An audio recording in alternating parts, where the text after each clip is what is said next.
Thank you very much. You can be a president of Finland without PowerPoints, but you can't be a professor in town planning without PowerPoints. I think you're right. You think you're very right. Thank you. And thank you for the invitation to coming here. It's a pleasure. I would speak today a bit about walls first in history, and then continue in the field of walls in Europe in general, but mainly in the university world. That was what I was told to talk about.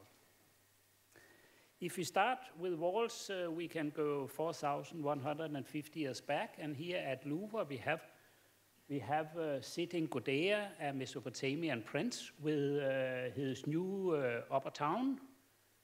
And what you can see is what is the plan. It was only walls. The rest of the town was just something you were doing by tradition. And it was something like that. It was adobe-built walls, which have to prevent enemies to get into the town. You can see it later here, 1,050 years before Christ at Nimrod, with again the wall as the main thing, and inside the daily living. We have the medieval walls, where there were many walls. There was the walls against enemies from outside, and in the end of the day, also walls around the location of the prince or whoever was in such a town. Then we have some new technologies. Here we have Freie und Hansestadt Lübeck. And as you can see, after the cannon was effective, it was not enough with a traditional wall because it could be destroyed very easy. So you have to make a vast number of bastions and ramparts around the city so it could prevent the cannons to reach inside the city. We can continue here. We are at Guadalajara in Mexico, and it's again a walled city. Now it is again crime and everything else. This is where people with fortune, they live, so they could have a decent life, a pleasant life, without anybody to disturb them. But one thing which is in common is that all those worlds was an integrated part of human history to keep people out. And as I can see it, we have very, very few occasions where we made walls so people can't get out. I can't see anything else than concentration camps and prisons, and then the wall in Germany. So we have here to do with something which is something quite different from what we have seen anywhere in the world. Let me then say that, it's not easy to read. I don't know why. Maybe it's an Apple and a Microsoft problem. Anyway, if you look at Denmark, we have no real conflicts or no walls around the nation. We have two borders, one to Sweden and one to Germany. The one in Sweden has been here for many hundred years, and there's no cultural conflicts, there's no conflicts of anything. It's that way that both governments do their best to knit the borders together, because it's just running through the greater Copenhagen metropolitan area. And they're building roads and bridges and everything else they can do, try to get a common culture, a common labor force and labor market, and common everything else. And then people can decide whether they could maximize their own life after their culture, after the taxes, after the prices on housing and health system, whatever. The other border we have is to Germany. It is from the end of running through Schleswig, and it was from the end of World War I. And it was done by a referendum where people voted if they want to be Danish or German. And at both sides, of course, there is a minority which both governments do their best to support and make sure that they could live with their culture within the other country. So there's no real conflict there. Anyway, we all know that there was a conflict here in Germany, and I would like to congratulate Berlin, Germany, Europe, maybe the whole world, because What was done in the Berlin Wall was also a wall running from Estonia to Macedonia, and it was even a wall between the West and the East. And it's a pleasure that at least this wall has disappeared. It's not that way that all walls has disappeared. We have heard that today, we will hear that tomorrow and day after tomorrow. And we all know that new walls is arriving between Northern Africa and Middle East and Europe, and there's a rather new wall between Israel and the Palestinians. In Ukraine, we are raising some way of new walls again. But it's not the old wall. It's not to keep people inside, at least. It's to prevent others to come to maybe more fortunate parts of the world. So a world without walls is a dream we can hope the best for, but have to still work on. If you come to the university world, something else has happened. In the university world, the walls really has fallen down. The dream has, to many ways, come true. If we look at science, if we look at education, if we look at conferences and everything. There is no longer a vast majority of Marxist study in all subjects in Eastern Germany, or in Eastern Europe, or even in the Western Europe, where we in the late 60s and the 70s did a lot of such sorts of studies at the universities. In the East, it was to please the party and the politicians. In the Western part of the world, it was done to, some say, revolt against the politicians and the capitalistic system. But this has been ended a long time ago. Since then, we have got a world where there no longer is restraints by political correctness or whatever. And if it comes to science, we have really solved the problem. It is that way that you can't have a career as a researcher if you don't follow the rules. It's impossible for politicians or governments or everybody else to have some sort of scientific success if you want to frame the scientist with some sort of ideology or whatever. You can't get anything published anywhere. You can't be a respected scientist. So in the world of science, there is nearly only one walls again, and it will always be there. It's a discussion about resources, who support what. But you can do what you want, you can write what you want, and if it's been accepted by your colleagues, by the peers, then it is science, doesn't matter from where it's coming. We have also seen at all the conferences that things have changed. 25 years ago, it was that way at a scientific conference that people speak 5, 6, 7, 8 different languages, and nobody really understood what was going on in many cases. Of course, there was translation and all those sort of things, but you'd never really get to the point by many of the lectures. I once was at a conference maybe 25 years ago at the time for the wall was tumbling down here in Berlin, where there was people from everywhere in engineering discussion. It was a world conference, and I was trying to discuss with the rector from St. Petersburg University, and he couldn't speak English. And one said, "Oh, you can't speak languages." "Oh, I speak 6 languages," he told. He could Mandarin, and he could Russian, and he could 4 different languages in the Eastern Soviet Union, which nobody nearly have heard about, but he couldn't speak English. Doesn't matter how, now English is the language. You don't ask about it.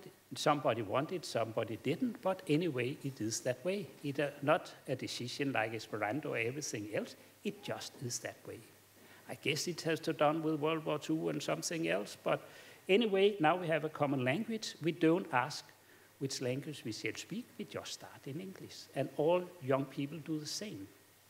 It's a problem for the other languages, because at university, it is not easy to get people interested in other languages, because they can travel all over the world and just speak English, and all their friends understand them. When it comes to another field, when it comes to education, it is not that easy. And that's what I will talk a bit more about. Because when we... Oh. Because it's not, as in science, what the student should learn. Somebody decide what we should feed the students with. Who shall decide what the students should learn? And we have several things we have seen through all this history before the war, and maybe us up to date in some areas, that curricula is decided by political composed bodies, governments, political parties, or framed by political correctness.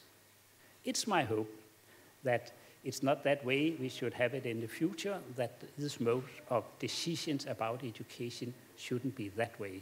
If we do it that way, we again, I think, could build walls. Then it could be the professor's tradition. The university students learn what they just always have learned.